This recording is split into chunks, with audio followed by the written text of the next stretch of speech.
ഇവരാ പഴയ ശൈലിയിൽ നടക്കുന്ന ആളുകളാണ്, കണ്ടല്ലേ. അപ്പൊ നമ്മള് തമിഴ്നാടാണ്, ഒന്നും ഉണ്ടാവില്ല. ഇങ്ങനെയാണ് അവര്.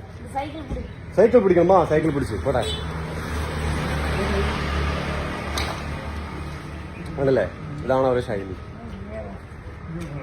എവള அதுக்கு അയ്യാ, ഇതിക്ക് എവള കാസ്? 100 രൂപയാ? എവിടുന്നോ പെറുക്കിക്കൊണ്ടിരിക്കുകയാണ് പാവം, കണ്ടില്ലേ. 100 രൂപക്കാണ് കൊടുക്കുന്നത്. 100 രൂപ അല്ലേ? 100 രൂപ കൊടുക്കണം. എങ്ങനെ എടുത്തു വരുത്? നീ വരുതാ? ഇവൻ എല്ലാരുമേ ഇருக்கு. சிரிடா, சிரிப்பே, சிரி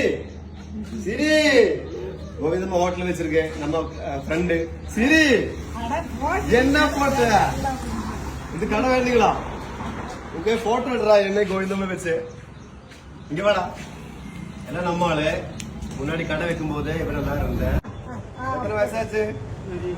வயசே தெரியலையா? எத்தனை இருக்கும்? எத்தனை வயசு இருக்கு இவருக்கு? 80 வயசு? 90? 85 90 தான் இருக்கும் இல்லையா? 85 இல்ல 90. ഇത്രയും വയസ്സിൽ 85 90 വയസ്സുള്ള ഒരാളാണ്, കണ്ടല്ലേ. ഇത് സൈക്കിൾ ചവിട്ടിയും പോവും, ഇതിൽ ഇത് ഓടുന്നു പോവും. അധ്വാനിക്കുന്നവരാണ്. 85 90 വയസ്സുണ്ട്. ഇത് ഇവിടുത്തെ ഒരു ട്രഡീഷനാട്ടോ, കളിയാക്കാലൊന്നുമില്ല, ഒരു ട്രഡീഷനാണ്. അതൊക്കെ കണ്ടല്ലോ. 85 90 വയസ്സുള്ള ഒരാൾ സൈക്കിൾ ചവിട്ടി പോകുന്നുണ്ട്. വേറെ കച്ചവടക്കാരനാണ് അതുകൊണ്ട് അത് ചവിട്ടണം.